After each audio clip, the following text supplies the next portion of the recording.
Question था कि सौरमंडल से आप क्या समझते हैं। तो इसका आंसर हम लोग जानते हैं, सूर्य, 8 ग्रह, उपग्रह तथा कुछ अन्य खगोलीय पिंड से मिलकर सौरमंडल का निर्माण करते हैं और इसे हम सौर परिवार के नाम से जानते हैं। ठीक है।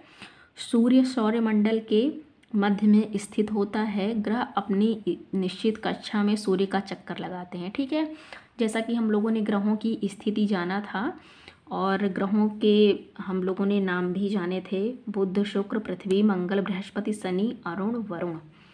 और हमारा सूर्य के ये सभी ग्रह क्या करते थे, चक्कर लगाते थे। ठीक है।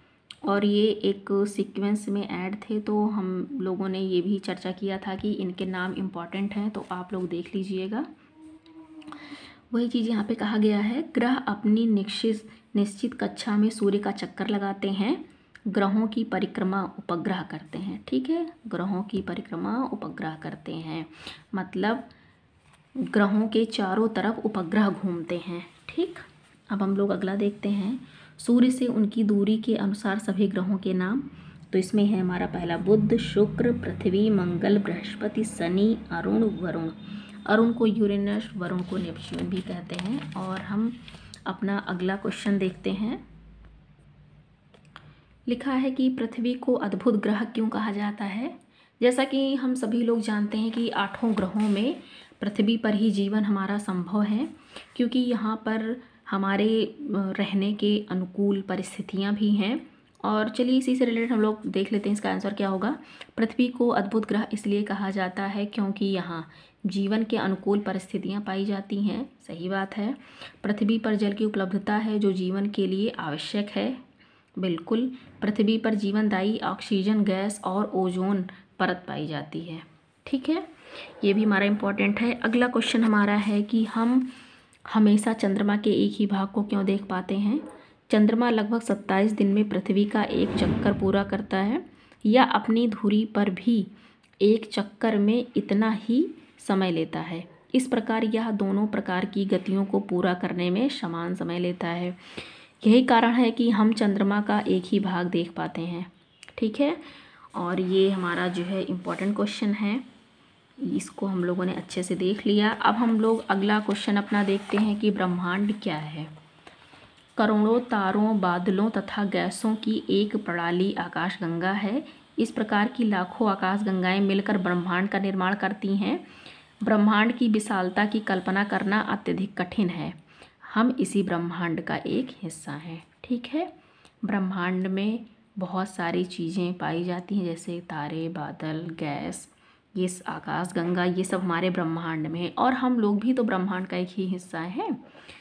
तो यहाँ पे हमारा ये जो प्रश्न था ये हमारा ख़त्म होता है। अब हम लोग 1 लाइनर वाले क्वेश्चन देख लेते हैं, मतलब कि ऑप्शनल क्वेश्चन।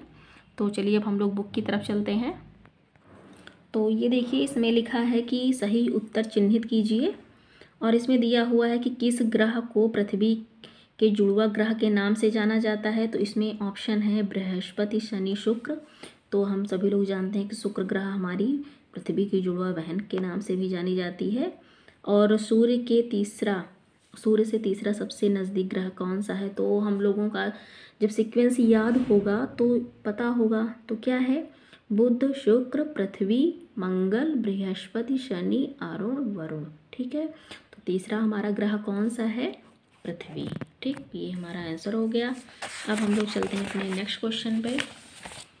तो चलिए, ये हमारा नेक्स्ट क्वेश्चन है, सभी ग्रह सूर्य के चारों ओर किस प्रकार के पथ पर चक्कर लगाते हैं। तो ये हमारे दीर्घवृत्ताकार पथ पर। ध्रुव तारे से किस दिशा का ज्ञान होता है। जाहिर सी बात है कि हम लोगों ने पढ़ा था कि ये हमेशा उत्तर दिशा में निकलता है, तो ध्रुव तारे से हम लोग उत्तर दिशा का ज्ञान होता है। क्षुद्र ग्रह किन कक्षाओं के बीच पाए जाते हैं। मंगल एवं बृहस्पति के बीच में ये पाए जाते हैं। अब हमारा है रिक्त स्थानों की पूर्ति कीजिए। तो चलिए हम लोग इसमें देखते हैं, तारों का एक, यहाँ पे मतलब तारा भरा जाएगा। ठीक है। तारों का एक समूह जो विभिन्न प्रतिरूपों का निर्माण करता है उसे तारामंडल कहते हैं। और दूसरा हमारा है कि तारों की एक बहुत बड़ी प्रणाली को आकाशगंगा कहा जाता है। ये देखिए यहाँ पे हमारा आकाशगंगा फिल होगा। नेक्स्ट में हमारा चंद्रमा होगा क्योंकि पृथ्वी के सबसे करीब है, ठीक। और हमारा पृथ्वी का एकमात्र उपग्रह क्या है? चंद्रमा है। ये आप लोग ध्यान में रखेंगे, ठीक। पृथ्वी सूर्य से तीसरा सबसे नज़दीक ग्रह है, ये भी सही बात है। यहाँ पे पृथ्वी फिल होगा। ग्रहों के पास अपनी ऊष्मा तथा प्रकाश नहीं होता है, ठीक। अब हम लोग चलिए देखते हैं आगे। इसमें तो ये चैप्टर हमारा फिनिश हो गया। अब हम लोग जल्दी ही अपना चैप्टर 2 स्टार्ट करने वाले हैं, ठीक है। तब तक के लिए आप लोग ध्यान दीजिए और पढ़ाई अच्छे से करिए। मिलते हैं हम लोग नेक्स्ट क्लास में। धन्यवाद।